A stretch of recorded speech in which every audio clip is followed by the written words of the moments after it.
Hello everyone, my name is Dori and welcome to the Racing Review, where I give you a brutally honest review and rating of event labs in Forza Horizon 5. Today's event I'll be covering is Yama Dori by GT Deny.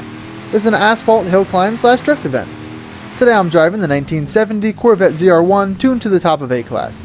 This is another event that's part of the Collab Japan project, just like the last three I've covered. This, however, is the first sprint race from the group. Yama Dori has the drivers race or drift up over a mountain, then turn around and head back to the start line. Starting off, the checkpoints are well placed with no notable corner cuts, and the racing line is okay, but most likely set up for drifting rather than the perfect line to hit through the corners. The track itself is really smooth and has some great elevation change that makes it feel real. Though it might be a bit extreme at some points, it does help with the track layout. Not that the layout needs the help, it's already really good. The elevation just makes every single turn feel completely different and also changes how the track feels after you turn around and head back toward the start-finish line. A lot of times on tracks where you turn around and run the same route but in reverse, it tends to feel just about the same with slightly different changes to your racing line. But this event feels completely different and you really have to concentrate to get the fastest time possible due to the elevation changes.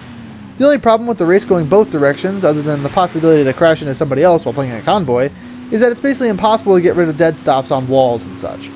Knowing this, GT Deny opted for visually pleasing walls that will absolutely dead stop you because it would be no different than if it was a flat wall with little pixel stops at the seams. I hope we get some sort of soft wall or drawable wall with no seams in FH6 so we can stop complaining about dead stops and having to put more time and effort into our builds to stop them from happening. But now let's talk about the decoration on this event.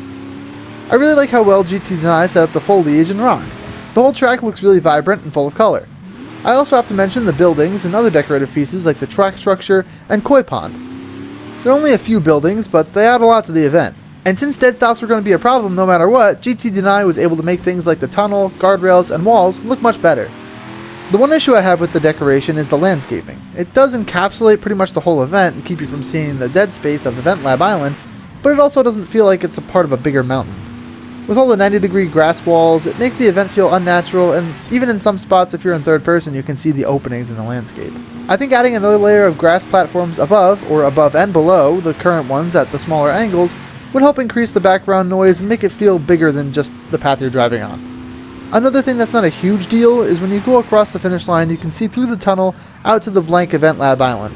It's a small thing, but adding a wall to block that would definitely help keep the immersion right to the end. Speaking of the end, let's get to the rating. The positives of this event are nice track layout, smooth elevation change, good checkpoints, visible and informative racing line, great foliage, excellent rock work, creative decorations, and intriguing buildings. The negatives for this event are unfortunate dead stops, some abrupt elevation changes, unnatural landscape, a road that goes back on itself, the open tunnel at the end, and it doesn't feel like it's part of something bigger. With all that being said, I rate this event a 7.4 out of 10. This is a really cool hill climb that's good for drifting, but definitely great for one-on-one race battles filled with plenty of elevation change to really make you focus on your braking. Thank you all for watching. Feel free to like, comment, subscribe if you enjoy the content and want to see more, or don't, that's okay too. The time I was able to get an A class was a 3:38.102. Think you can beat it?